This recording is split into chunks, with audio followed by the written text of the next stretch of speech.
Welcome, everyone. My name is Craig Bronzik, and I'm president of the Rutgers Newark Federalist Society. The Federalist Society Executive Board would like to thank everyone for coming, and we are proud to announce today's event will feature Mr. Neil McCluskey, who will speak on the topic, should the U.S. Department of Education exist? Mr. McCluskey will present for about 40 minutes or so, followed by comments from Dr. Alan Sadovnik, and then a question and answer session. Dr. Sadovnik is the Board of Governors Distinguished Service Professor of Education, Sociology, and Public Administration and Affairs at Rutgers University, Newark, where he is co-director of the Institute on Educational Law and Policy and coordinator of the Urban Educational Policy track in the PhD in Urban Systems. He is the author of several publications, including but not limited to Equity and Excellence in Higher Education and Exploring Education, an Introduction to the Foundations of Education, and co-editor of several publications, also including but not limited to Exploring Society, International Handbook of Educational Reform, Implementing Educational Reform, Sociology Perspective on Educational Reform, Schools of Tomorrow, Schools of Today, What Happened to Progressive Education, and No Child Left Behind, and the Reduction of the Achievement Gap. He has received several awards for his work, including the Willard Waller Award and the American Educational Studies Association Critics' Choice Award. And now, the Federalist Society is pleased to call upon Dr. Sadovnik to introduce our guest, Mr. Neil McCluskey.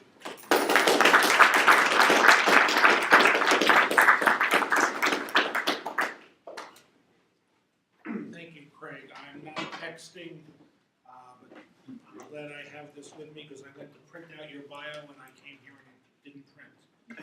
So I've got the bio on here. Neil McCluskey is the Associate Director of the Cato Institute Center for Educational Freedom. Prior to arriving at Cato, he served in the U.S. Army, taught high school English, and was a freelance reporter covering municipal government and education in suburban New Jersey. More recently, he was a policy analyst at the Center for Education Reform. Mr. McCluskey is the author of the book, Feds in the Classroom, How Big Government Corrupts, Cripples, and Compromises American Education. And his writings have appeared in such publications as the Wall Street Journal, Baltimore Sun, and Forbes. In addition to his written work, Mr. McCluskey has appeared on C-SPAN, CNN, the Fox News Channel, and numerous radio programs. He holds undergraduate degrees from Georgetown University in Government and English, a master's degree in political science from Rutgers University, Newark campus, and is a PhD candidate in public policy at George Mason University. It gives me great pleasure to introduce Neil McCluskey.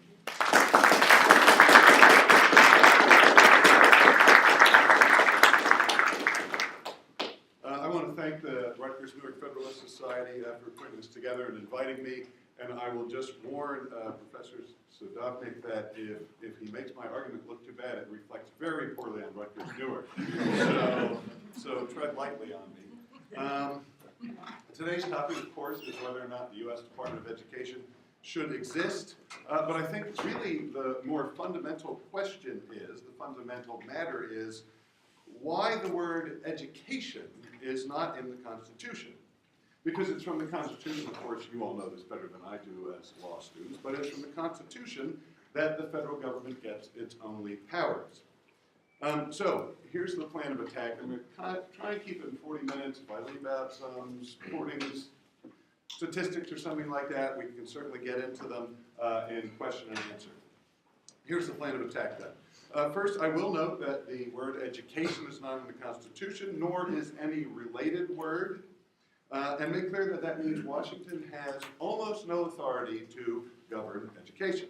I'll also note the exceptions, and there are some exceptions to this. Second, I'll go beyond what is reason enough for the federal government not to be involved in education and not to have a Department of Education, which is that it has no authority to do so granted in the Constitution. And I'll explain why the framers did not give Washington authority to meddle in education, and by default, that means did not give the federal government authority to establish a Department of Education. Third, and finally, I'll provide evidence why they were absolutely right, why the framers were absolutely right, to leave education out of the Constitution and out of the federal purview, both from an educational and a political standpoint. So, on to part one, that education, the word education is not in the Constitution. Now, usually I tell people to take out their Cato constitutions, because I'm at the Cato Institute, but in this case, the Federalist Society has furnished pocket constitutions, so please, everyone, take out your pocket constitutions. The federal government, of course, oh, I see people handing them out, it's very good. Following directions, excellent.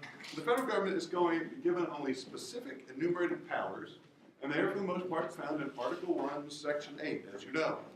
Among them, you will find nothing about, nor the words education, you won't find schooling, or anything related, which means that the federal government has no authority to make education laws, for the most part. Again, I will note some exceptions. Now, the first thing some of you might be thinking is, well, what about the General Welfare Clause? Well, the General Welfare Clause itself confers no authority to the federal government. What it does is it helps to explain why the specific enumerated powers that follow it are granted. Madison makes this clear in Federalist number 41. I'm going to quote now from that. He says, "For what purpose could the enumeration of particular powers be inserted if these and all others were meant to be included in the preceding general power? Nothing is more natural nor common than first to use a general phrase and then to explain it and qualify it by a recital of particulars." He makes very clear the General Welfare Clause does not confer any sort of broad power for the federal government to do things it judges are in the general welfare. It just explains why specific enumerated powers that follow are there. Now, some of you are probably thinking, okay, well, what about the Hamiltonian notion that the federal government can do just about anything if it's in the national interest and that it's empowered to do so by the taxation and necessary and proper clauses? Well, Hamilton himself actually rejected this argument in Federalist number 33. And then his report on manufactures in 1791 was rejected by Congress. Now, his report on manufactures sort of flip-flopped from what he said in the Federalist Papers, Federalist number 33.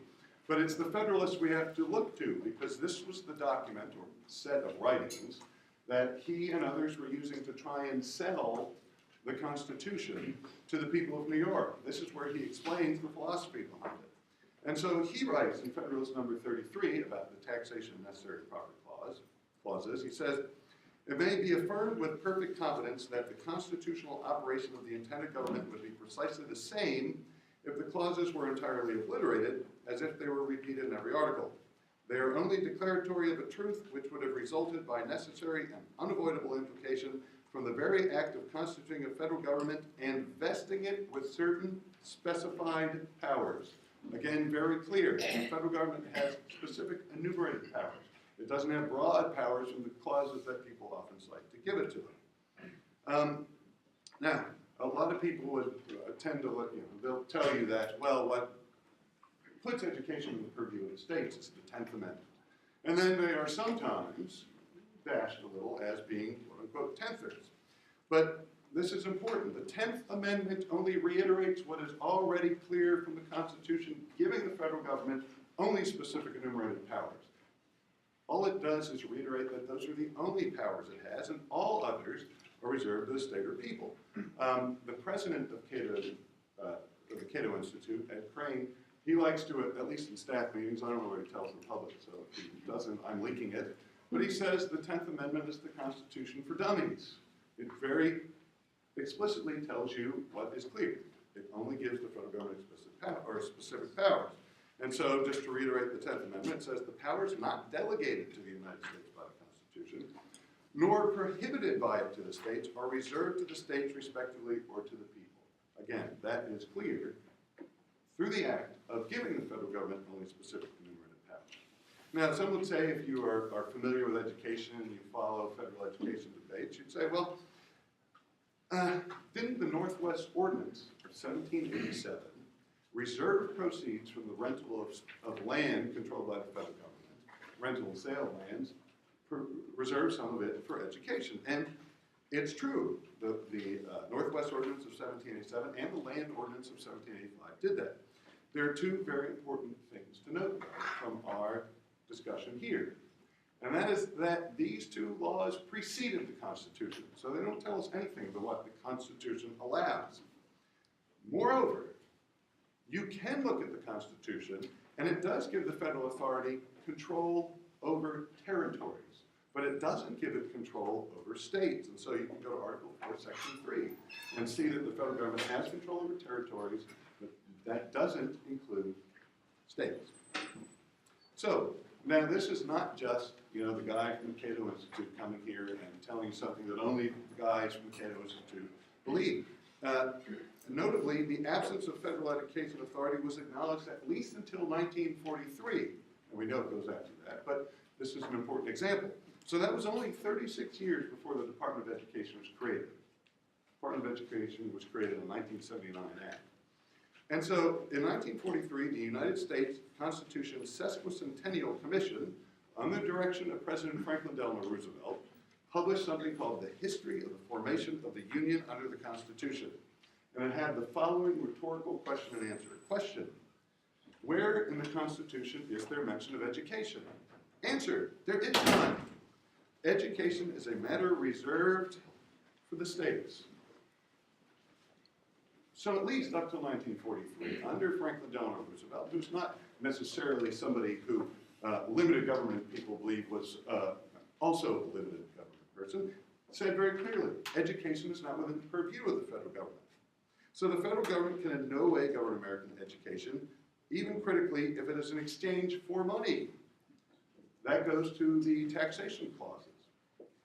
Everything basically that the federal government does in education now is not that the federal government is telling states, because it has this authority, you must do X, Y, or Z. What it does is it collects taxes from people who live in this country, live in states. And then it says, if you want this back, if you want this federal money, then you must follow these rules. But that's not constitutionally acceptable, because it can't tax to do things that it doesn't have specific enumerated powers to do. Now, I said there are two exceptions, and these are important. There are two constitutional ways that the federal government can be involved in education. One is under the 14th Amendment, absolute authority and requirement to prevent discrimination in provision of education by states and districts. Brown v. Board of Education was an absolutely legitimate and necessary execution of federal powers under the 14th Amendment. In addition, under Article 1, Section 8, the federal government can govern education in the District of Columbia as well as federal installations. So the federal government actually can go to the DC schools and say, you're not going to do what you plan to do. If we want a voucher, a tax credit program, if we want school choice, if we want elephants to exist in every classroom you have, we, the federal government, have the authority to do that under the Constitution. And likewise, there are Department of Defense schools, both for Department of Defense installations domestically and overseas, also completely legitimate use of federal authority. But the sad truth is, we live in a time, I think, where you can make the most unimpeachable and clearest case that the Constitution prohibits something, and I'm sure I just did that now, and nobody will have any questions about how unimpeachable my argument was, but you can make that case that it prohibits federal action, and often people will just kind of smile politely at you and move on and get the federal government to do what they want regardless. They will also give you, when it comes to education, three arguments that I tend to see. There are probably others, but these are the ones I see a lot. One, which, to be honest, I don't see as often as the other two, but that does come up, is essentially people tell me, and I've seen written, that the framers, they were kind of busy folks. It's not easy establishing a new nation while you're experimenting with electricity and you're trying to run a family farm, you're trying not to get smallpox. And they were busy, and they basically forgot to put education among those things that was federal purview. That's not widespread, but it is something you hear that it was just an oversight that education wasn't included. Others say clearly, pointing to evidence, the framers did want a federal role in education. Jefferson, Washington, Adams, others talked about the importance of an enlightened and educated citizenry in a free society. And since they said this, therefore, they must have thought it was something that the federal government should be involved in. And then a lot of people will say, and I'm sure you're all familiar with this, beyond education as well as in education, people will say, well, times have changed. Education is much more important now, the world is more global, all sorts of things, and hence it's a national concern. And the fact of the matter is the framers probably couldn't have anticipated how important education has become. And therefore, we can't just look at the Constitution as it exists now and use that as a functioning document. We have to have it be a living document in education, at the very least. And so even if it's not explicit in the Constitution, the federal government needs to get involved because the Constitution wasn't written for it today. I'm gonna dispatch with the first and third things I've just noticed there pretty quickly and then focus on number 2, which I think is important, that the framers thought the feds should be involved in education, or would have assumed they should be involved in education. But let me deal with the first and third things I mentioned there, which I'm sure is throwing you off with my numbers, but let's deal with the framers forgetting about education. They didn't just forget about education. Remember that the framers were purposely establishing a federal government with limited, specific powers. And they were very careful about what powers they gave the federal government. Why? Because they feared a central government. Yes, they were concerned that the Articles of Confederation were too weak, but that doesn't mean they wanted an omnipotent federal government. They feared, they understood the very dangerous power of very great dangers of centralizing power in one government. And so it shouldn't be assumed that things that aren't in there were forgotten. What they gave the federal government was very, very particular, and it was very well vetted what they included among the powers. But in case that wasn't clear enough, in case we couldn't just assume because they were trying very hard to give only limited powers, we can point to a quote from Madison, who's kind of the architect of the Constitution, although of course there was lots of debate about what happened, he wasn't the only one.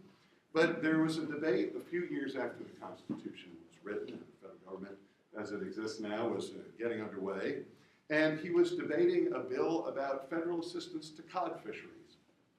And to illustrate why he thought the federal government shouldn't be involved in the cod fishery business, he points to education. He says, if Congress can apply money indefinitely to the general welfare and are the sole and supreme judges of the general welfare, they may take the care of religion into their own hands. They may establish teachers in every state, county, and parish and pay them out of the public treasury. They may take into their own hands the education of children, establishing in like manner schools throughout the Union. Well, why would he invoke education in this case? He was talking about cod fisheries. Because it would have been so clear that even the people who were disagreeing with him on the cod fisheries argument issue, that this was not something the federal government should do. He said, if you can get involved in cod fisheries, you could even ridiculously begin to get involved in education. So clearly this was something that broadly people did not think the federal government should be involved. Now on to that third point, that times have changed. But of course, I won't spend much time on this because as law students you all know this. The framers anticipated times changing, and they put in something called the amendment process so that the Constitution could change. Even more important than that, though, when we talk specifically about education, the founding generation had little reason to believe that free society, that you can call it the private sector, but really free individuals, you can call it civil society, but they had little reason to believe that private action would have failed to respond to changing educational needs. From the earliest colonial days, Americans sought out education largely on their own. They didn't need to have someone to tell them to go get educated or you're going to jail, largely. There are some exceptions. And they tended to do pretty well academically. We don't have great measures of this. None of this is written in stone. The way they judged literacy was the ability to sign your name. But from what data we can get, it appears that most Americans were more literate than most Europeans, despite the fact that they were largely living in a wilderness. These were pioneers. So the very, granted, weak evidence we had was that Americans were getting well educated before there was any sort of common schools or public schooling. They were also learning kind of new vocational things. So I'm not an expert in business education or the history of business, but apparently in the late 18th century, double entry bookkeeping was becoming something that was really cutting edge. And Americans were beginning to pay for it, for-profit schools, to learn such things as double entry bookkeeping. So they were kind of able to learn this cutting edge stuff. Again, this is hardly conclusive evidence that the Americans were getting a great deal of education and fully being educated according to their needs, but this is the evidence that we have. And I should note that Thomas Jefferson is often thought to be kind of the libertarian's libertarian, you know, the laissez-faire guy. But in education, he really wasn't that. And many people who are advocates for public education now will often point, or public schooling will point to Thomas Jefferson and say, you know, he tried to get really the first public schooling system in Virginia. And of course, he wanted the University of Virginia. And so they say, here's a guy who really knew the importance of the public being involved in education, government being involved in education. And they're right, he was not in sync, probably, with most of his contemporaries in terms of thinking what government should be doing in education, which is why he never got the system he wanted of what would have basically been grades 1 through 3, free schooling in Virginia. And he didn't get the University of Virginia until very close to his death. But even he said, oh, and I should also add that he also believed that there should be some federal involvement, or could be some federal involvement in education that could be valuable. But now we get to two things that are important. Even with these things, he recognized that the private sphere was the key to educational success, that people acting on their own was the best way to deliver education. And he said something else that was very clear. In his 6th annual message to Congress, he said that it might be good to direct some federal money to education, but he said quite clearly, but in order to do this, the Constitution would have to be amended. Moreover, he said that he did not mean that education, quote, would be proposed to take its ordinary branches out of the private enterprise, which manages so much better all the concerns to which it is equal. So he clearly believed that, yes, there could be some government role for education, which really made him an outlier among his peers.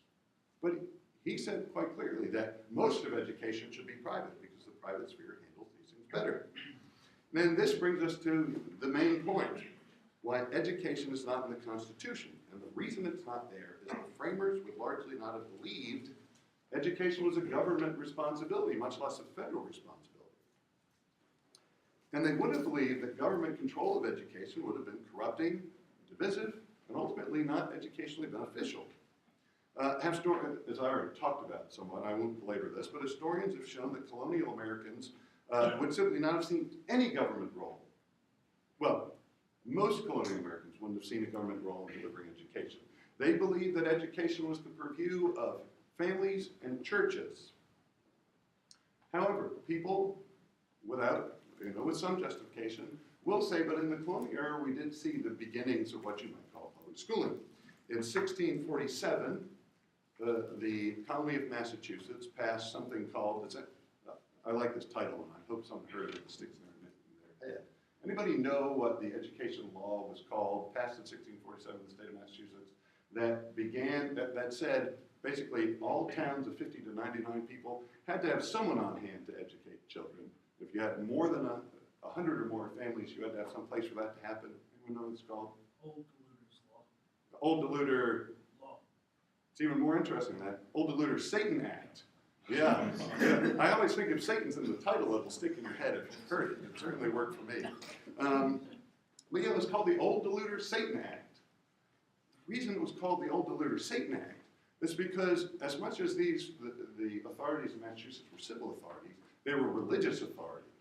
And the reason that they thought everybody should at least learn to read and learn Greek and Latin was so they could, one, read the Bible, so they wouldn't be fooled by the old deluder Satan, and so they could understand the pretty erudite sermons of their pastors. So yes, this was a beginning of some compelled education. There was a little before that. If you didn't teach your children at all, they could send out some places to become apprentices.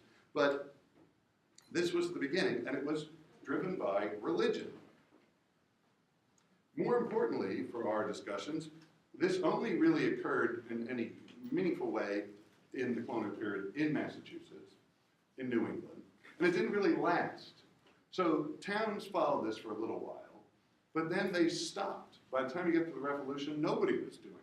Now, there's some competing theories among historians as to why this is. Some thought that, well, basically they all come down to they had different priorities in these towns. Whether it was shelter, whether it was defense, whether it was food, whether it's they wanted kids to learn something other than classical education, and instead wanted them to learn double entry bookkeeping, which seems so important. For whatever of those reasons, they had other priorities, and they stopped complying with this law. And that was an outlier. If you go to the middle Atlantic states, especially if you go to the South, you saw nothing like this. And then John Locke, of course, was a very influential philosopher with the framers. And when he wrote about education, he said quite clearly, quote, "It is the duty and concern of parents." He didn't say government. And his thinking was very influential with the framers. It's also the case, of course, that the framers would never have considered the federal government to be close enough to the people or to individual communities to efficiently run something like education. They don't know the unique needs of families and communities. Somebody in Washington couldn't know what was needed in rural North Carolina or even in Newark, New Jersey.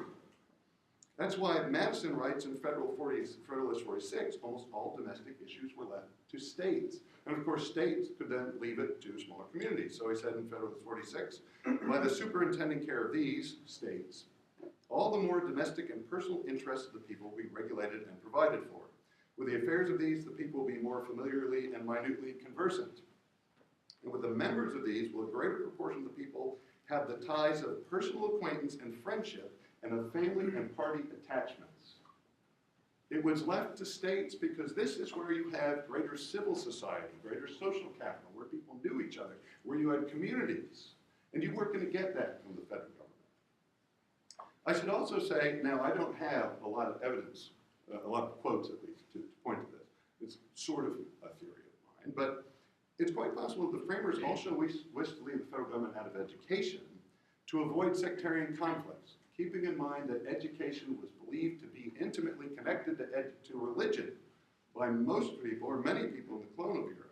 And if the federal government were to become involved in education, it would be involved in what is a very religious thing, and then could foment sectarian conflict. And of course, we know framers or their families often came here to avoid either religious persecution or religious conflict.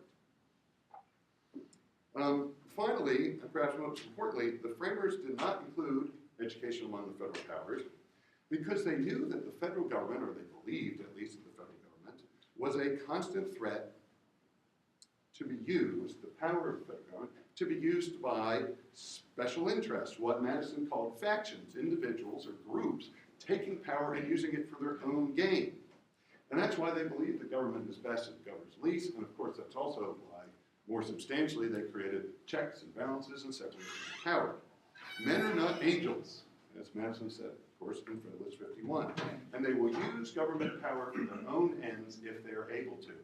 That's why you want to minimize those things that the federal government is involved in. Ultimately, the founders wanted the federal government to do only those things that required some national authority. That's to defend the nation, to keep states from erecting trade barriers against each other, and things like that. And education, which again in their day was almost exclusively the domain of churches and families, would in no way have fell under the category of things only a national government could do. Now, would that we had all continued to understand and follow the thinking of the founders. If we had done that, I think we would have been able to avoid at least the federal, I think, failure in education we've had over the last roughly 50 years. This does not mean, though, that education would have worked wonderfully. We can get into this if you want, but if we continue to have state monopolies on the provision of education, or even district monopolies over provision of education, we would have continued to have lots of problems. The federal government is not the main problem in education, although it seems to be becoming so, but historically it has not been the main problem in education. So I don't want anyone to leave here and think, well, that Klutsky guy said if we got rid of the Department of Education, education would work brilliantly. I'm not saying that. There are many levels of problems here. But let's look a little bit at what we've gotten for the last 40 or 50 years of heavy federal involvement, because the federal government really got involved in the mid-60s with the war on poverty, so not all that long. And then we have long-term National Assessment of Educational Progress data to the early early 70s. So this is about all we can measure. So for the last 40 years, real per pupil federal spending on K through 12 education has well more than doubled on a real per pupil basis, more than doubled. Yet if you look at National Assessment of Educational Progress data for 17-year-olds, it's almost completely flat. No improvement for all this additional spending. And I point to 17-year-olds because they're kind of the final products of our schools. These are generally the kids who are about to become high school seniors or are high school seniors. And then if you look at the overall federal expenditure on education from 1970 to 2010, you go from, this is inflation adjusted, from $32.6 billion in 1970 to $115 billion in 2010. Now, of course, it's more important to look at those per pupil numbers I gave you because you can raise spending, and if you have more pupils, obviously that spending is over more kids. That's just a general overview of what we've got in K through 12 education. I should also, of course, I'd be remiss if I didn't talk about higher education, considering we're in a university here. We don't have long-term testing data that's consistent the way we do in K through 12 to judge what we've gotten for higher ed. Although I should also say, we use the National Assessment of Educational Progress as our yardstick in K through 12 education. There are lots of things that one test doesn't measure. There are lots of ways you can do well on a test without necessarily knowing your material any better. So we use that as a gauge. It's a very incomplete gauge. So I don't want anyone to think that you point to NAEP and say, here is the end-all and be-all of our measurement. Anyway, if we get to higher ed, we've also had massive increases in student aid, and that has largely translated into skyrocketing tuition costs. Schools have basically raised their prices as aid has increased on a per pupil basis. So inflation-adjusted aid per pupil, most of it coming from the federal government. Federal government provides most student aid. State governments provide aid generally to institutions.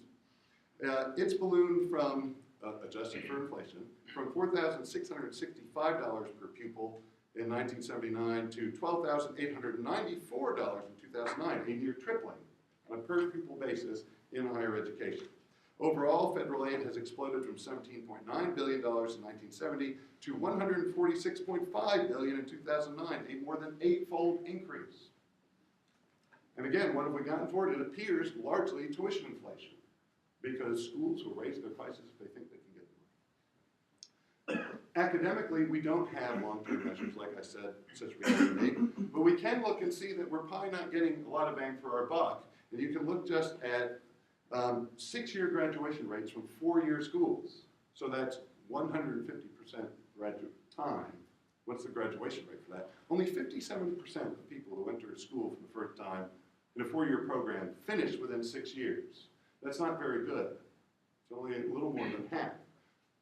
But we don't have long-term data to look at that. We also, of course, we have price increases, and there's a fair amount of evidence we have a problem with credential inflation, where lots of people now have bachelor's degrees, often that don't appear to signify a whole lot more knowledge, but are used as screening mechanisms, just as a way to say this person has the basic work ethic and stick-to-itiveness that we're looking for, and that's it.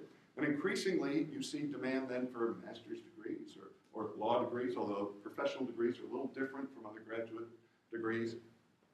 And that could very well be tuition or credential inflation. People aren't necessarily learning more, but they have to have more pieces of paper to send basic signals to employers. Then if you go to pre-K, I'm not going to spend a lot of time on pre-K because I haven't spent a whole lot of time looking at pre-K, but if you look at Head Start, which is the main pre-kindergarten program for the federal government, it costs about $8 billion per year, and federal studies have repeatedly shown that it has no long-term benefit. So kids in Head Start, relative to kids who are demographically similar, they'll do a little better for the first year or two after Head Start, and then all the advantages wash out, which means in the end, it does nothing, but we spend a lot of money on it. So in light of this, how does the federal government keep going in education? Why do we allow it? And certainly in part it's because Americans, I think, have forgotten that the Constitution only gives the federal government specific enumerated powers and that education is not among them. Americans, though, are also, they're good-hearted people.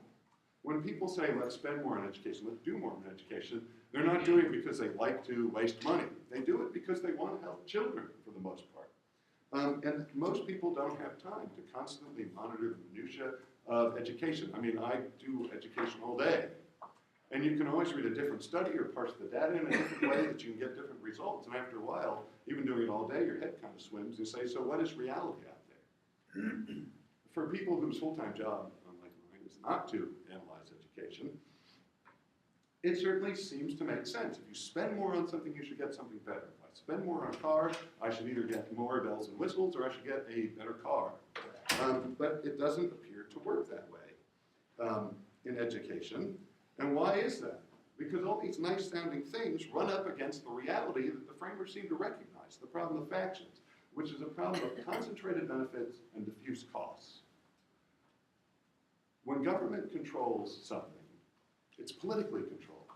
And the people who have the most motivation to be involved in the politics of something are those people whose livelihoods come from it. And the people whose livelihoods come from the education system are teachers, administrators, people employed by the system. Now, these are not bad people.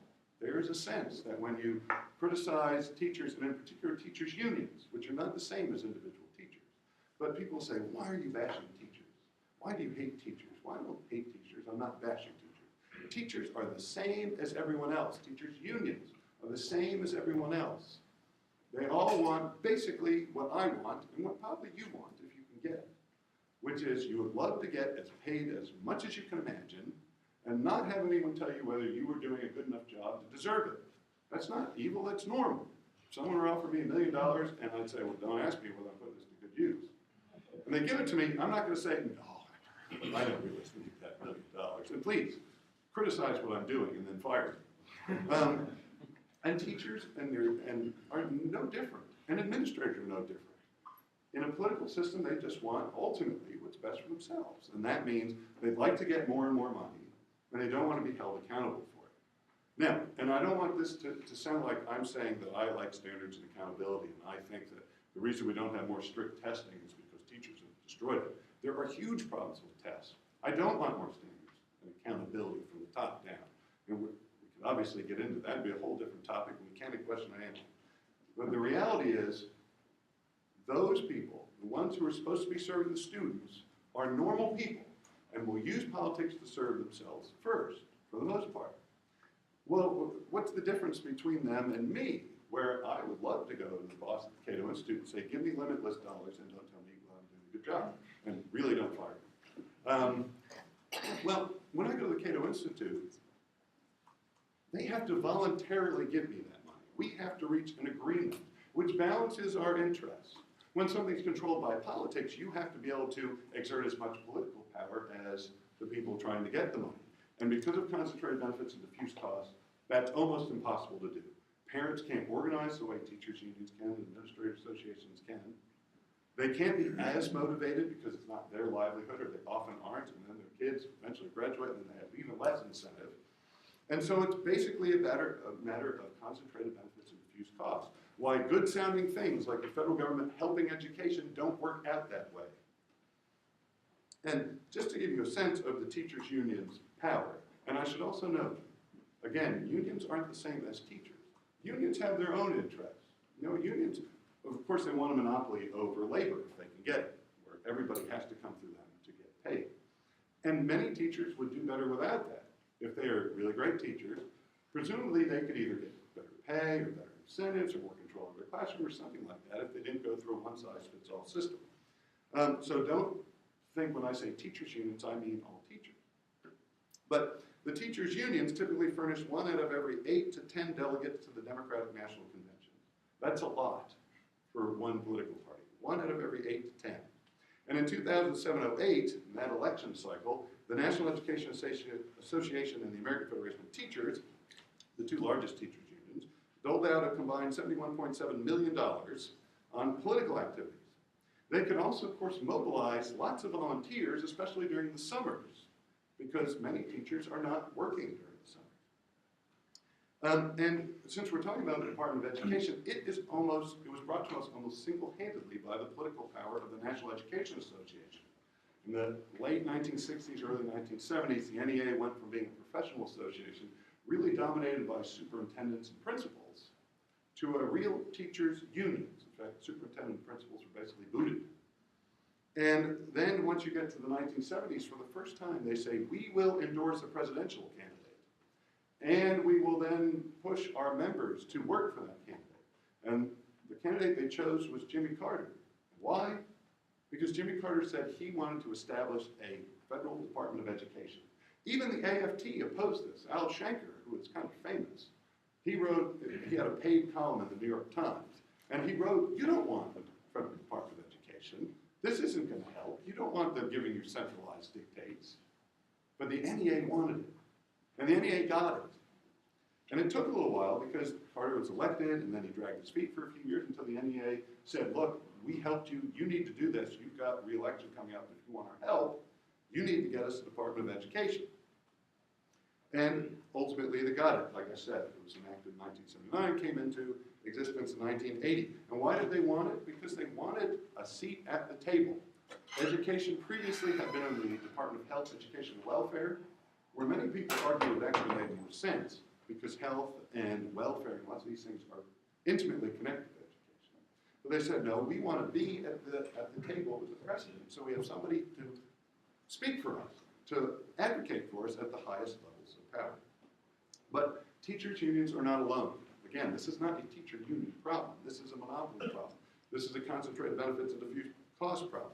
So if you go around the DC area, you'll find the headquarters of the American Association of School Administrators, the National School Boards Association, and countless other special interest groups. And they are not there because they like the weather. Believe me, the weather in DC is horrible. I was sweating terribly this morning, but I won't get into that. They are there because they want to influence government. The federal, and if you go to Trenton, you'll find these same group state affiliates in Trenton. And they're not there because they like the weather. I haven't spent a lot of time in Trenton, but I know they have a terrible flooding. And then higher education is not immune to this. In fact, it might be worse. I don't judge these things. I don't have the scale to say who's the worst special interest or the most powerful. But if you go to One DuPont Circle in Washington, D.C., that used to be exclusively the domain of higher education advocacy groups. Now they've spread out a little bit more around the cities, but they had a whole building. That job was to advocate for higher education in Washington. Concentrated benefits and diffuse costs. I won't get any more into that. I also mentioned, again, this fear of potential conflict that I think the framers had, especially religious conflict, because this is what they were in many cases escaping from Europe. Today, the conflict that comes from having a single system of schools, public schools, that all diverse people have to support, one theory is that unifies people. You take diverse people, you make them all work in one system, and they'll learn to get along. I think that's wrong. I don't think we have great empirical data one way or the other. But I think that doesn't make sense. I think what it does is it takes diverse people and forces them to fight to see whose values are taught in the schools. And it goes beyond values. I mean, that's what I like to look at. But it goes to, there used to be something called the math wars. How do you teach math in schools? Or do you use whole language? Or do you use phonics? We fight about all these things, and we're forced to do it because we all have to pay for these single systems of school. And so the federal government largely has not been driving this, but it is on the verge of doing so. So there's something called the Common Core, which is national standards, national curriculum standards in math and reading, that the federal government has already pushed on states to some extent through the Race to the Top program, saying if you want to compete for $4.35 billion, you have to adopt these national standards, which are de facto federal standards, if the federal government is the one twisting states' arms to adopt it, and because the federal government is paying for the development of tests to go along with this. And tomorrow, the Obama administration will be announcing how states can get waivers to avoid parts of the No Child Left Behind Act. And lest you think I like the No Child Left Behind Act, I think it's terrible. But that doesn't give the federal government, or especially the executive, the right to just say, if you want to get out of this law, you will have to follow rules that we attach to waivers. There's no authority for that in the No Child Left Behind Act. Of course, the federal government shouldn't be involved in education anyway, and it's a violation of separation of powers. for the executive to say, you want to get out of this law? You do what we tell you to do, and that's what's going to happen tomorrow. They're going to announce on what conditions a state can get a waiver from No Child Left Behind, and one of them might be having to adopt national standards. So the federal government is about to get into all these battles, and if you think about the battles, there's a good one that Governor Perry, when he first started running for president, you might remember this, he was campaigning in New Hampshire, and a child came up to him and asked him something along the lines of, why don't you believe in science, or something like that. And his answer, was saying, well, I don't know all the answers, and in Texas we teach both creationism and evolution, which, as a matter of law, is incorrect, although you can learn about the Bible very twisted or confusing. Anyway, that's creationism. How long have we been fighting about creationism in our schools, or evolution? At least since the Scopes monkey trial in 1925. And wouldn't it be easier if we didn't have to fight over this? And people will say, well, you can't allow kids to learn creationism. This is often what I hear, because it's not science. And you will turn them into dull adults. The fact of the matter is, it's been illegal in most places to teach creationism. And a great new survey came out 6 months ago or so that found that a huge percentage of biology teachers, even if they're supposed to teach creationism, don't.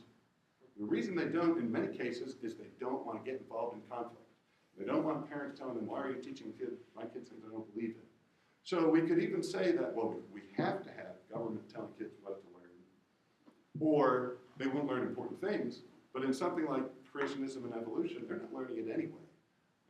And even the people who want their kids to learn evolution can't learn it because the teachers are afraid to get into it. And we see these kinds of divisive conflicts all the time, whether it's, if you've got Harry Potter in your library and somebody doesn't like that. There was Philadelphia, this was a great example. There's actually been bloodshed over this in the 1840s, called the Philadelphia Bible Riots, if anyone knows it. No fans of the Philadelphia Bible Riots. But this was over whose version, if any, of the Bible would be taught in the Philadelphia public schools. Ultimately, what happened was the people who ran the public schools, this was the beginning of the public school, they said, here's what we're doing. We're not going to have any version of the Bible required, but if you do use one, it can't be annotated. Well, if you know, this was, of course, between Protestants and Catholics, and if you know what Catholics have in their Bible, is annotation, because they're supposed to get the interpretation of the church. And so nobody won in this one. Basically, Protestants were told, you can't have the Bible, and the Catholics said, you can't have your Bible. This led to actual rioting, 2 waves of it. There were tens of people killed, hundreds wounded, millions of dollars of property damage, and it all had to be put down by the military before it was over. And this was all over whose version of the Bible would be taught in schools. Now, the questions are, can you teach anything about the Bible in school? We fight over that. Or can you have a prayer in school? And we fight over that. And on and on and on it goes. I don't want to get too much further into that.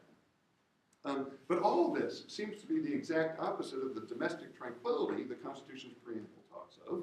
And worse yet, government schooling, government should run the schools, is fundamentally at odds with the most basic American values, and that is individual liberty.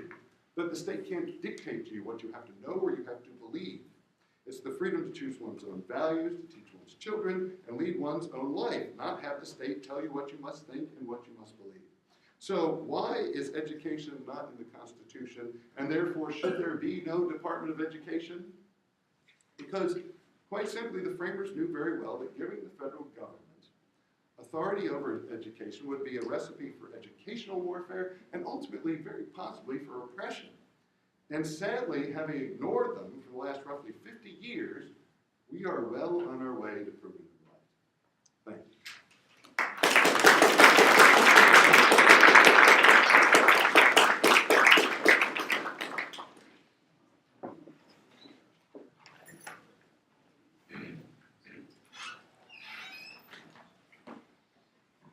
Well, I think we did a pretty good job here at Rutgers. It's what you had to argue with. You get my tuition back. At least the inflated part of that tuition. Let me begin with the admission that I only found out about this last night, so I really had no time to prepare. I've been preparing in part what I thought you would say, and some of it was actuators or things that I didn't anticipate. And taking a lot of notes, so we'll see how well I think on my feet or in my seat. The other thing is that I'm not a constitutional lawyer. You all know that. And I'm not prepared, nor do I have the expertise to engage in a debate about the Federalist Papers or what constitutionally is permissible or not. I agree with your analysis of that there's no mention of education. I also agree with your analysis of a great deal of what you said. I mean, I think that I would like to proceed from one of your exceptions, that is the 14th Amendment, and argue that particularly in the post-World War II period, the federal role of education has expanded largely in relation to its perceived role in terms of providing equality of opportunity, at the very least, and reducing inequalities of results. Now, let me begin with just some suggestions. I certainly don't have the time to engage in a retelling of the history of education, so I would, just for those of you who are interested, I would suggest a number of sources that I think provide a more complicated story than we've heard. The first really is, I suggest you go to Lawrence A. Kremen's Magisterial History of American Education, 3 volumes, American Education, the Colonial Experience, the National Experience, and the Metropolitan Experience, which I think gives a very comprehensive, broad view, even if you don't agree with Kremen's perspective, of the complexities of how schools developed from the colonial period onward. I'd suggest looking at Carl Kasel's work on colonial education, and just in terms of, and in fact, Carl Kasel, who just recently retired from Brown, is working on a huge history of federal involvement of education from Truman on, which he's been working on for about 15 years. There's also a small book published by SUNY Press by Deanna Michael on Jimmy Carter as the education president, which argues that Carter's interest in founding a Department of Education came from his experiences and his frustrations as governor of Georgia in terms of implementing educational reforms, particularly in terms of accountability. Now, I think the talk really was not should we have a Department of Education, but at the very end, I think your comments were the more important ones, and I think one that this was really about, should we have public schools? Because I think your last comments really got at the notion of whether or not there should be a government role in schooling at all. And that's a different topic, but I think it emanates from the same set of issues. Let me talk a little bit about why we need a federal department, or why we should continue to have a federal Department of Education, particularly in terms of trying to ensure equality of opportunity and large inequalities of outcomes.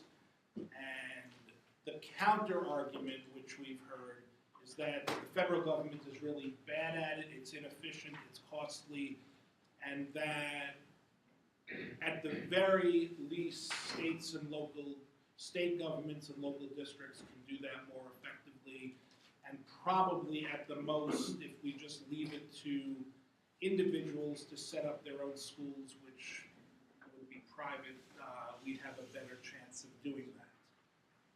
And that ultimately is what the framers would have wanted. I think that the history of education, if you follow it, I would agree, if you start with Jefferson, I mean, he is certainly the most influential in the colonial period. I mean, Jefferson began to set the seeds of meritocracy. He talked about in the diffusion, on the general diffusion of knowledge, the pamphlet, about an aristocracy of talent that groups or individuals from any social origin had talent, and that one of the roles of universal education, and you're right, he was only talking about up until what we would now call third grade, would provide those individuals with the opportunities to demonstrate that and then get further education for leadership roles. By the 1830s, again in Massachusetts, Horace Mann, in his 12th annual report on education in 1848, his last one, talks about the famous lines, education is the balance wheel of the social machinery, the great equalizer of the conditions of men, I add parenthetically, and women. We begin in the Common School era to set the seeds of what we might call a democratic ethos in education. That is, and what Lawrence Cremant calls the popularization of education. That is, the American belief that more and more people should be given access to education independent of their social origins. That's continued in the late 19th and early 20th century. John Dewey in Democracy and Education makes that point that education is of vital importance in terms of a democracy because it provides, in a civil society, although he didn't use those terms, the ability of citizens to think, act, and behave in ways that, based on his notion of small town Vermont, that they can contribute to their society. That continues in the post-World War II period, beginning with the GI Bill, again a federal program to provide returning GIs, many of them the first in their families to go to college, the ability to get a higher education. And then certainly from ESEA onward, through Title I and other parts of ESA, they were all dedicated to either providing more equality of opportunity and or reducing disparities and outcomes. Now, the question is whether or not states can do that better and local districts can do that better than the federal government. And I want to say at this moment, I'm not a big fan of the federal policy in education, particularly since 1983. So if you trace A Nation at Risk to America 2000, to Goals 2000, to No Child Left Behind, to Race to the Top, I think there are profound problems, many of which have been stated: over-bureaucratization, misuse of funds, not actually working, and No Child Left Behind, loads of problems. Nonetheless, if you look at all of the data, for example, Goodwin Liu, in a very important article a couple of years ago, argues that, and I think the data on NAEP bears this out, that interstate disparities in educational achievement, in financing, in funding, are significantly larger than intrastate. So the differences between states, and if you look at last week Education Week put out again its condition of education, or I forget the title of it, they do a 50 state and they grade states, and clearly there are exceptional differences among states, and particularly in terms of school financing, in terms of large discrepancies in achievement. So the question is whether or not, if left to themselves, would states in fact redress those problems? Now, some states like New Jersey that have a constitutional provision for education, and Paul Trachtenberg can tell you much more because he's dedicated his life to it, but the thorough and efficient clause of the New Jersey Constitution, which was the basis for Abbott v. Burke, provides a state rationale for reducing inequalities, at least in inputs, although the attempt is overall to reduce inequalities of outputs.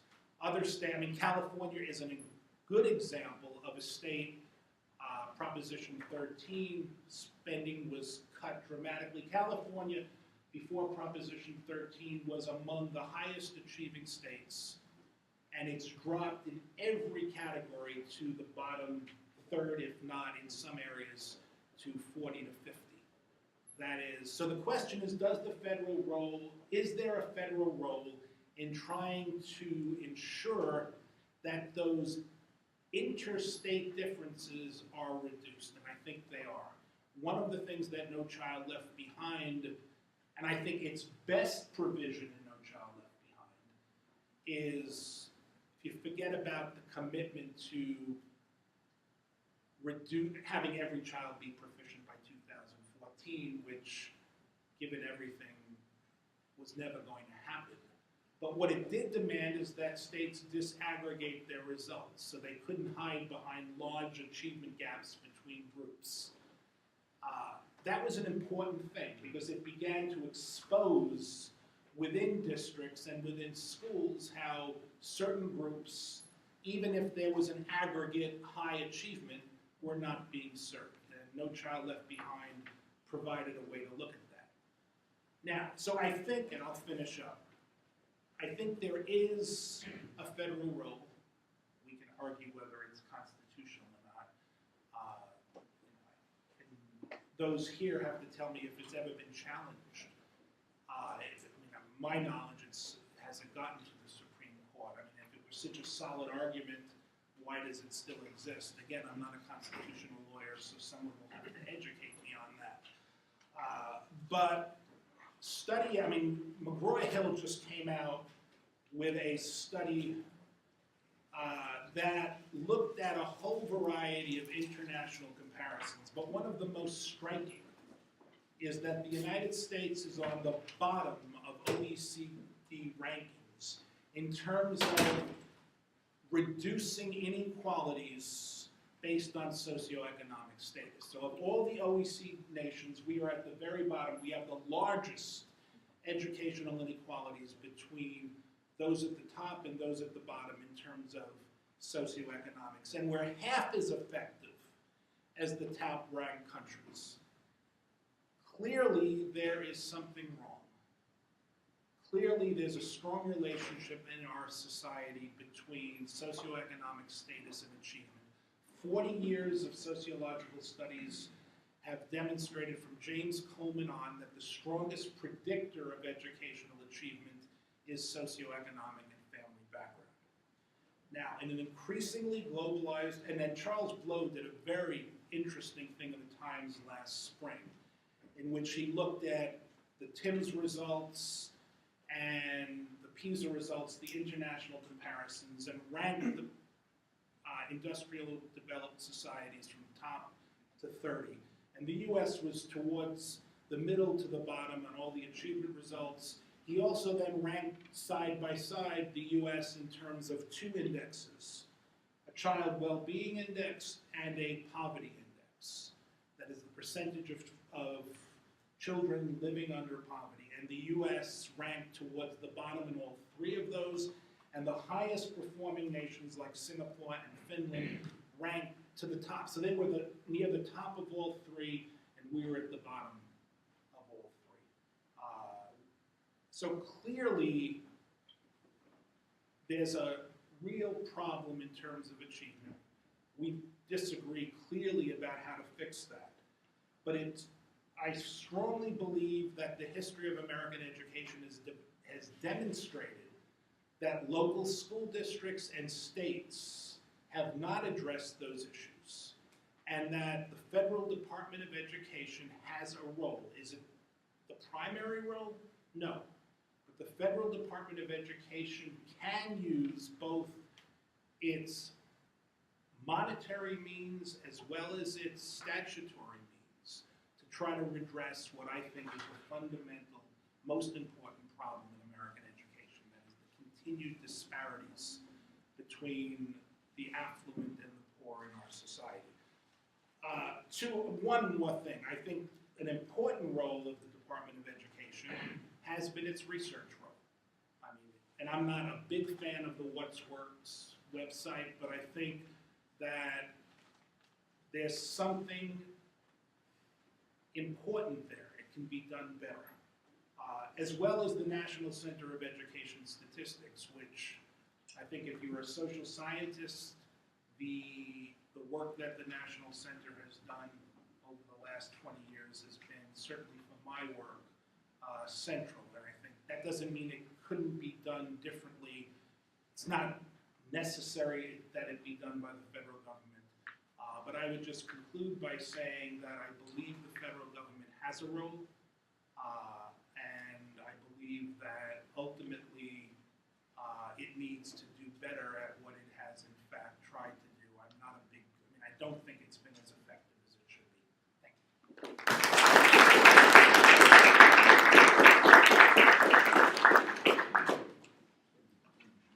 You want me to, should we just sit here? Yeah, that would work. I just have one thing to say. It's much better. Thank you, first of all, for your comments. And I'm just going to say one thing so we can get to question and answer. But I think the important thing is, I can't go into all the arguments on this, but the question of a meritocracy is a good one, and it's an important one. And these are, I think that public schooling is very well intended. The question we have to ask ourselves is, are those intentions translating into good things in reality? And I think the talk of meritocracy often masks what's actually happened. So we do have big problems. So we can't go into great detail right now, but from Horace Mann's time on, people with wealth already have lots of ability to get better education, even with the public schooling system, than others. One, they pay tuition for better schools by buying houses in expensive areas, which of course is incredibly inefficient, but that's what happens. Two, they can send their kids to private schools if they have enough money. So it hasn't proven as nearly as meritocratic, that's not even a word, but as we might think. It's also very important to note, and there have been, I think the histories you pointed out were excellent. Bernard Bailyn did a good one on colonial history. Tyek, I think, does excellent, very interesting histories. And Diane Ravitch has done, obviously, many good histories. And one of the things we see is a lot of the public schooling system turned out to be not for somebody to climb this ladder to the social ladder, but it became something where people with political power used the schools essentially to push most people to work in factories, trying to preordain what their futures would hold. And so that's not so much meritocracy as people, again, doing what Madison feared, which is using their political power to control others and get what they want. I would also say that, prior to 1983, I think you're right, that it was preferable that the federal government just try and equalize resources. And what's happened under No Child Left Behind, where they're now trying to control everything. And they're trying to boil everything down to what can you say about education sound like to say whether it's working. So the scores are up, the scores are down, the teachers are good, the teachers are bad. You can't possibly deal with something with as many variables as that does. But even before '83, the problem was there were many studies, many of them federal, trying to determine whether the money was doing educational good. And often they were inconclusive, but some of them showed it wasn't. And in 1975, Milbury McLaughlin, who was at the Rand Corporation at the time, this is my favorite quote. She said, "The teachers, administrators, and others whose salaries are paid by Title I, which is the main vehicle in federal policy for delivering education money." It says, "So the teachers, administrators, and others whose salaries are paid by Title I, whose budgets are balanced by its funds, are a more powerful constituency than those poor parents who are disillusioned by its unfulfilled promise." So the money was going, but it wasn't working because it wasn't apparently getting to the student. And I won't get into more than that, but that shows that yes, we have good intentions, but there are real questions about whether those good intentions translate into good outcomes. Just one comment. I'm so glad you read David Tyek, because David Tyek is what was once called a radical revisionist, although I think he's moved back to a more liberal perspective. But Tyek's argument in his most important book, The One Best System, is that the progressive era represented a debasement of the progressive ideas of John Dewey, which were more for individual freedom combined with democracy, etc., and that what occurred was the triumph of what he called administrative progressive, superintendents, etc., that actually resulted in tracking poor kids, minority kids into vocational education, cetera. I mean, one of the brilliance of Diane Ravitch's arguments, not her recent arguments, but her earlier arguments, for example, in her book Left Back, is she turned the left on its head. That is, what she basically did was say, for those of you who have defended progressive public education, in fact, it's been responsible for limiting the life chances of countless poor kids. I mean, in a sense, that was the foundation for what we now call neoliberalism. That is, those groups who combine a belief in the market being more effective to solve those problems, but a belief that they ought to be done in the name of more equitable results, from KIPP charter schools, et cetera. I mean, that's an interesting argument. I mean, I think that's where the left and right kind of agree with one another, that ultimately that public schools, for very different reasons, have failed in large measure poor kids, black kids, Latino kids, Native American kids, however you want to do it historically. But I think there's common ground there. I think the difference is, A, why I think there's disagreement there, and B, what should we do about it? There's disagreement there. Yeah, I'll just add one thing, just for general enlightenment, I guess, and tell me if you agree with this or not, but you're used to seeing things that split sort of reliably between conservative and liberal, but I don't think education does anymore. I think there's a lot of overlap. There are, people generally say Cato's conservative, although that's not really true for libertarian, but I agree, I disagree more vehemently with conservatives at a place called the Fordham Institute about national standards and relying on testing than I do with most people who call liberal. I agree. It really is much more complicated than those labels. We'll now open it up for some questions. Please introduce yourself and keep your questions in the form of a question and brief. Okay, go ahead. We'll start on this end of the room and just work our way around. Thank you both for coming and speaking. My name is Gilly Pizza. My question is about the countries that are surpassing us in education, whether it's math or reading. What is it that research is showing that other countries are doing that's getting them ahead? I guess in particular, are they administering their education through their federal government, or how is that structured? Well, my answer to that is, it's actually, I think, very hard to tell who's really doing better than we are. And why is that? Because the tests that we have, most is TIMSS, and I won't try and tell you what TIMSS is, we'll spend forever on acronyms, but it's a math and science study. And it tends to be just about can you work through problems. And that is very limited in what it can tell you. It tells you generally how well people work through algorithms and things like that. You have the PISA test, which is what Finland did well on. And PISA's for 15-year-olds, and it's more about thinking through problems. But there's troubles with that too. Can you work through the algorithms and things like that? And then there's a literacy test called PEARLS. But we have to know first that tests are very limited in what they can tell us. And then we have a problem of lots of countries don't participate in every test. So what's in vogue now is to say, well, what is Finland doing? So Finland only does PISA, except it was in TIMSS a few iterations ago, so it was at least 10 years, I think. They didn't do very well in TIMSS. So what you can say is, well, why does Finland seem to do well on this test that's about critical thinking for 15-year-olds, or problem solving for 15-year-olds? I don't actually think those are the best ways to measure academic outcomes. They are a way, tests tell you something. I think it's more important if you look at, some people say economic growth, because what we want is our schools to make us all efficient and prepare us to live for tomorrow and get lots of things done. I would add to that you want people ultimately to be educated so they can maximize personal fulfillment. I think another good measure then is happiness. Now, it's really hard to measure happiness. All of these things are very nebulous. But if you look at economic growth, you look at happiness measures, we do better than many countries that are way at the top. You look at Japan, Singapore, places like that. So I guess the weasel answer to your question is, it's really actually hard to know who does better. I can say we spend more than almost every OECD country and tend to do pretty poorly. That means at the very least we're not getting much bang for a buck. And I would note, since you asked about basically federal control, most countries in the OECD have national standards. federal, well, national level, some would call it federal, some would call it otherwise, but national standards. And people say, well, all the countries that beat us have national standards, which is actually not true. Canada beats us a lot, and they have nothing like the Federal Department of Education. It's all provincial. But what's more important is almost all the countries that do worse than we do on these tests also have national standards.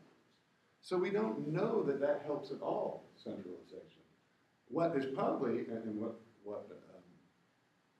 Professor Sadovnik, I know some of that name. Now I'm losing my train of thought. But what you were getting at is a lot of what drives it might not even be what the schools do. It's socioeconomic status before you ever get to school. And that is something where European countries and others are ahead of us.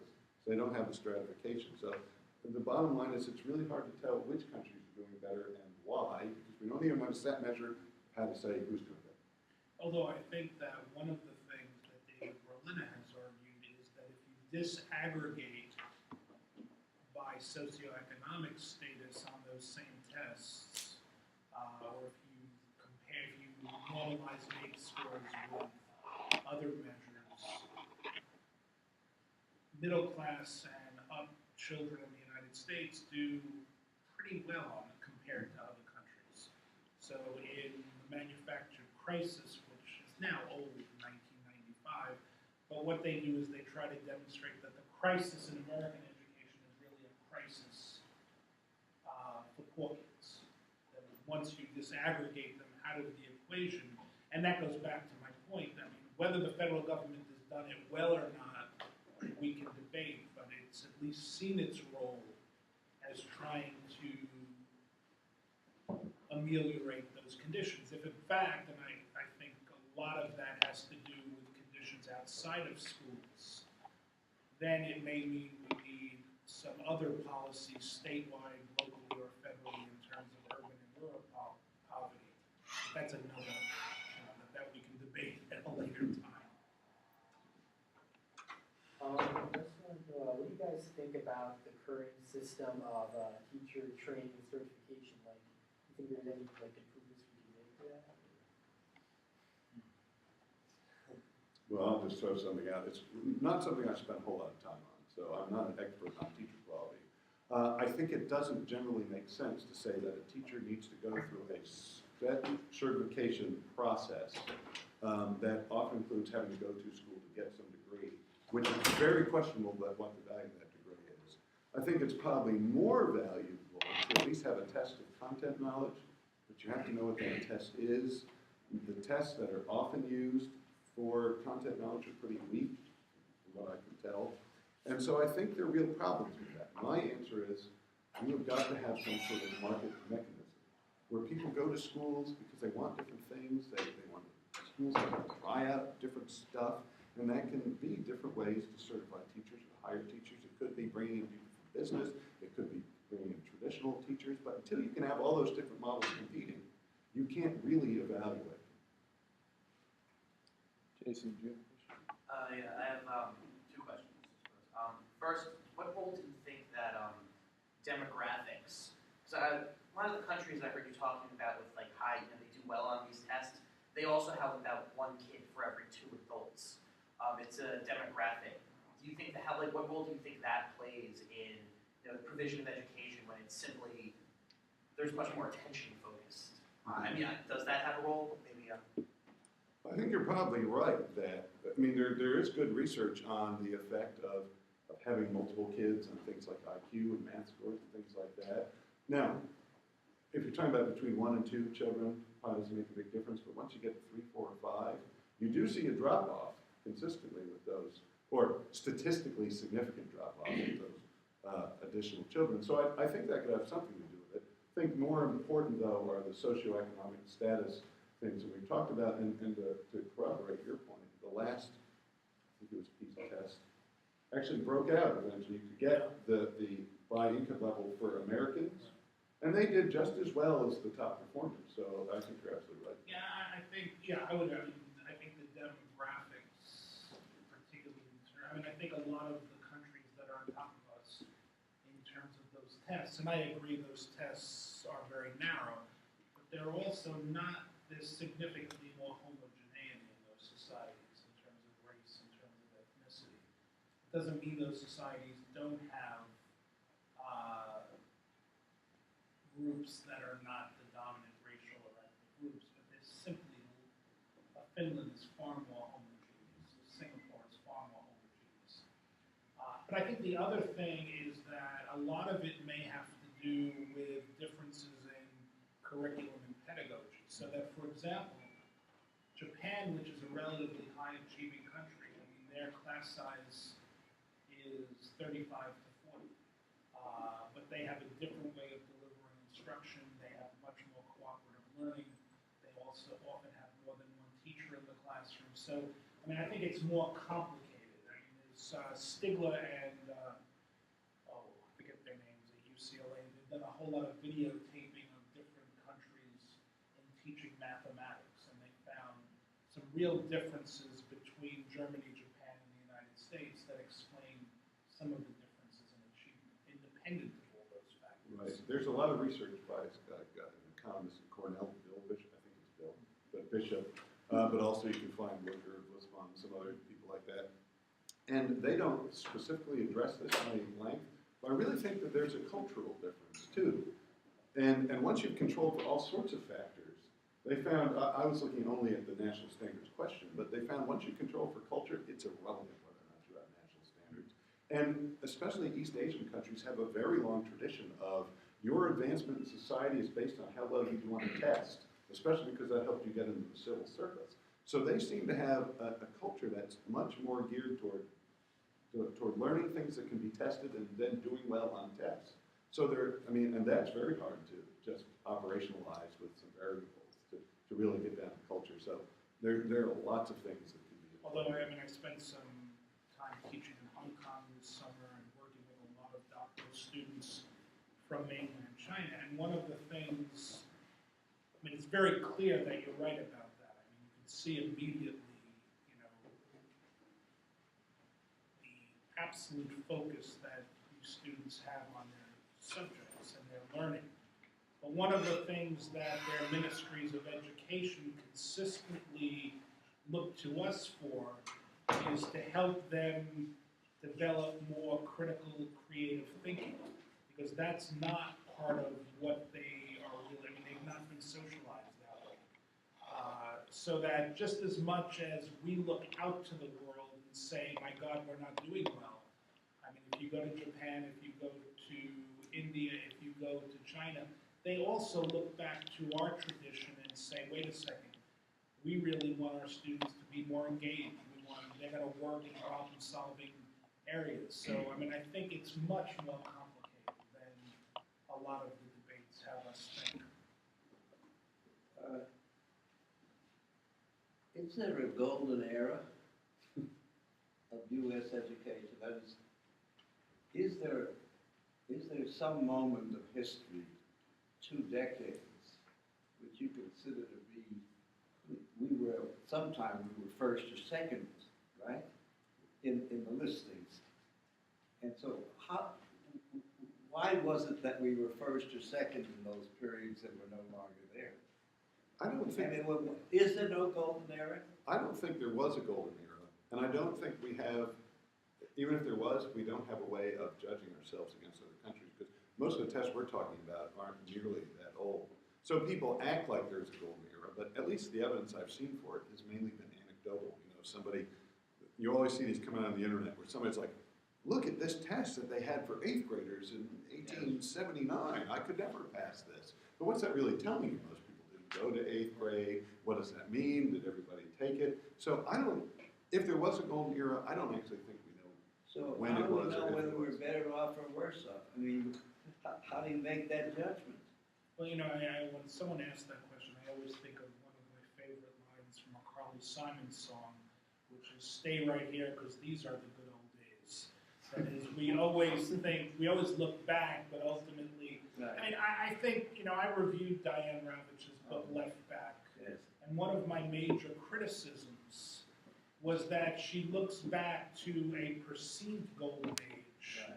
And then essentially argues that it was progressive education that destroyed that, and that if we had only stayed with, in the 30s, the traditionalists like Isaac Candell and William Bagley and others who wanted, what the Committee of 10 in 1896 wanted, this high elite academic education for all, then ultimately we would have had a better educational system. Al Shanker, responded to that by saying, yeah, I went to school in the 1930s in New York City. It was an elite education. I did very well, and 70% of my classmates dropped out. Now, clearly, you didn't need to stay in the 30s because there was another economy. But the fact is, that golden age was for far fewer students. If you go to the, of all places, the Sandwich Glass Museum on Cape Cod, for whatever reason, they have a copy of the 1896 Massachusetts state examination for high school.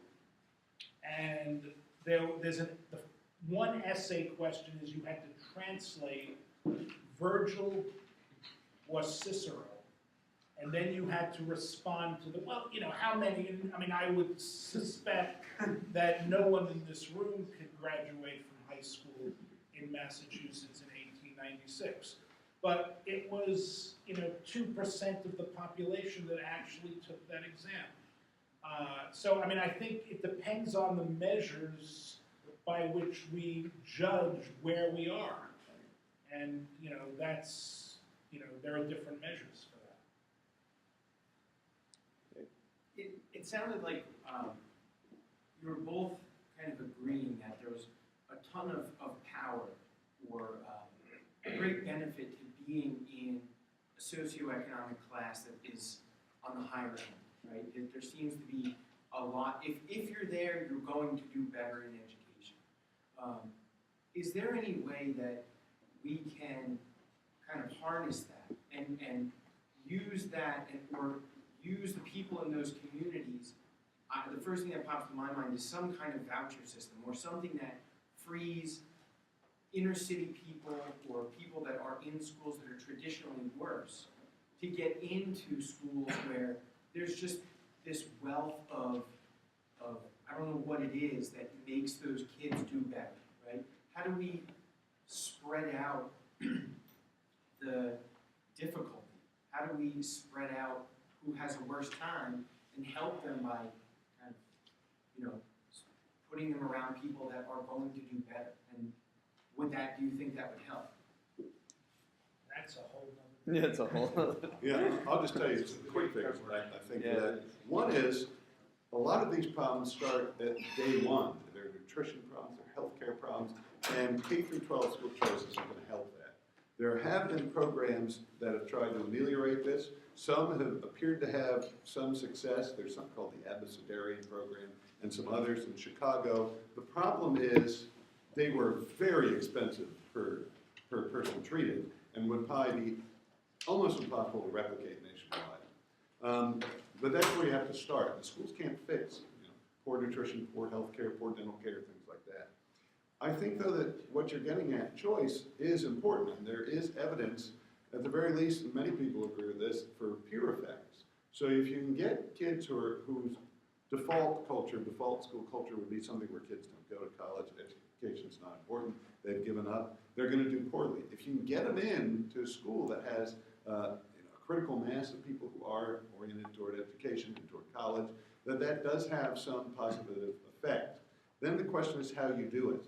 I think if you look at the history of kind of forced integration, it fell apart ultimately because people on all sides started to really dislike it. That's why Richard Collenberg in particular is big on this, but others, they want to have sort of at least controlled public choice with magnet schools and things like that to begin to get socioeconomic integration, which isn't nearly as fraught with all the baggage that racial integration is, and then to get these positive peer effects going. So, and I think there is positive evidence that does have some positive effects, and that's probably the direction to go in. But to really get at the root of the problem, you've got to go before we get kids in the school. We'll be hosting a debate on school choice in the spring with Clint Bullock and our very own Paul Trachtenberg. So. Yeah, let me just say that there's a book that I'm reading right now. I have this habit of signing books without reading them, and now I'm trying, because it just Here's came one for out. you. A book by Gerald Grant called Why There Are No Bad Schools in Raleigh.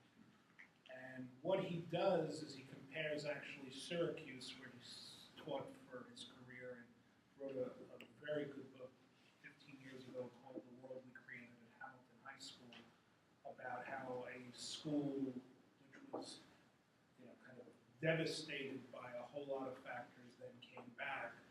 But he looks at Syracuse, which is really a kind of classic story like Newark and Hartford and all the East Coast cities in terms of suburbanization, in terms of the effects of redlining, the concentration of poverty, etc., and its effect on schooling, with places like Raleigh and Nashville, which I didn't know about until last week when someone gave a talk on it, and Charlotte Mecklenburg, in fact, that just won the Broad Prize as the best urban district. They were all, in Charlotte, Mecklenburg was the product of the Swan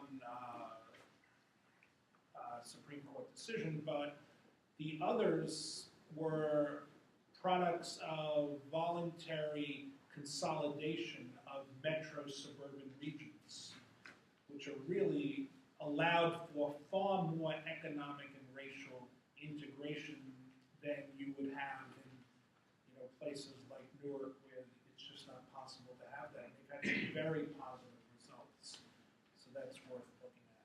Final question, Mike, go ahead. All right, my name is Michael Glickman. I'm a 1L here. I first want to thank both of you guys for coming in. It's a very interesting topic. You guys have put it on. Also, the Federalist Society, you guys are a very good time in this discussion. So I was hoping to kind of present a quick hypothetical. Let's say at this point the Department of Education is no more. I'm guessing government spending in terms of those either no more, it's very minimal. What do we do at that point? Do states come up with their own program? Do they recommend that people, homeschooling or getting in communities and doing their own thing, or do we just leave it to local and state governments to? What would be the Cato Institute's solution, I guess? Oh, well, that's like It's a lot of devolving power. Yeah. First of all, though, to stick mainly with the topic. Federal spending is a fraction. Right, that's important. So the federal government, it depends how you parse the numbers, but I've never seen it more than about 11%. It's usually pegged around 8%. It could be as low as 6%, but regardless, it's not big at all, the biggest chunk of money. So at the federal spending level, even in those districts that get a lot of it, I think it's usually around 15%, it could be more. It's not going to bankrupt people if that federal money goes away. And then that money, ideally, would at least be returned to taxpayers, so that the federal government can keep taking it and just spend it on something else. Although the reality is we have a colossal debt, so that's probably where the money would go. But let's, in an ideal world, be returned to taxpayers. Well, that's money that states and school districts, if they're still running schools, that they can use. So it's not like the money just poof goes away. It's returned to people for their own priorities. I would want to get states largely out of the education business, except I can certainly see the state, I would accept a state if it were in charge of vouchers or something like that. I prefer other ways to deliver choice, but a state could deliver vouchers, and I don't have a problem with saying you base the voucher amount on the needs of the child. So not everybody in the state gets $10,000.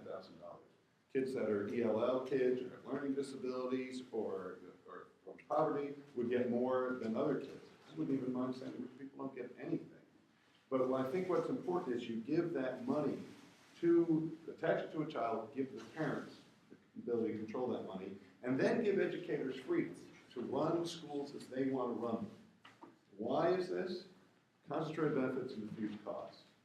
Schools, I think, are in large part, even if they're not to blame for lots of the outcomes, we spend a lot of money on them. We don't get anything for it.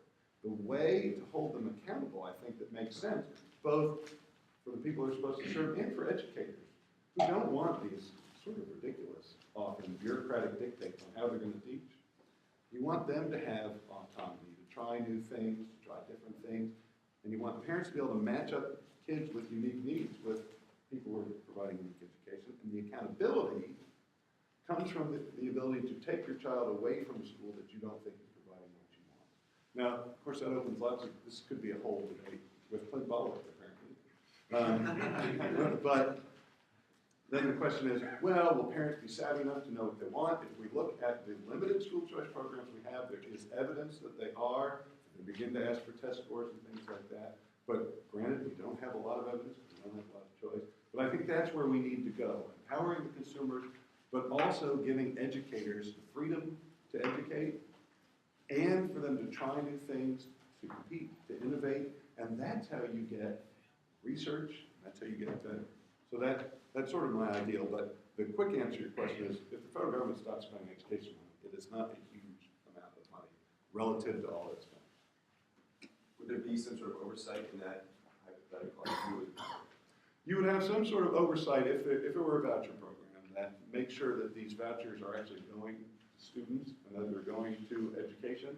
And there have been problems where that doesn't happen. But other than that, I'd say no. And the reason I say no is because, yes, you would see schools that aren't very good. But if you empower government to make the decisions, you end up getting these one-size-fits-all dictates. Because politically, if you see something not going right, it's very hard as the politician to say, well, I'm just going to do something with this one school, especially if you see it happen in a few schools. Then your thing is to say, because you got to work in sound bites. This is a problem, and so what I'm going to do is I'm not going to let any school not teach X, Y, or Z, or not teach it this way. Then you quickly get back to the bigger problem, which is calcified bureaucracy and bottom or top-down dictates that often don't make sense. What do you do then with schools that are taking state money, that is through dollars, that are consistently failing their students? And it's, the assumption there is the market will put them out of business. But what if that doesn't happen? I mean, there's lots of evidence that there's great disparities among private schools. So the question is, if there's no state regulation at all, what's going to in fact ensure any form of accountability? Well, so this is probably a situation of let's not make the perfect enemy of the good. So again, this goes to the point of there might be individual schools that aren't doing a good job, although the first problem you have is what is the university agreed upon measure of what is a good job? Right now, it is no child left behind, basically. I mean, lots of people don't agree with it, but that's what's applied. It's have you gotten this year's fourth graders closer to something called proficiency in last year's? I think we really want to avoid that. So to avoid that, we can't give, I think, the state the power to say, well, I've judged this a bad school. And I think we have lots of evidence that, for the most part, if people are empowered, and especially if they spend some of their own money, it doesn't have to be a lot, but if they spend some of it on education, they are much more apt to say, I want a good product. I might not always agree on their definition of good product. But I think that that would work much better and avoid the real dangers of government interference, even if initially the interference might be good, what it ultimately leads to is often very bad. All right, well, that concludes our event, and I want to thank both of you very much for your time and effort.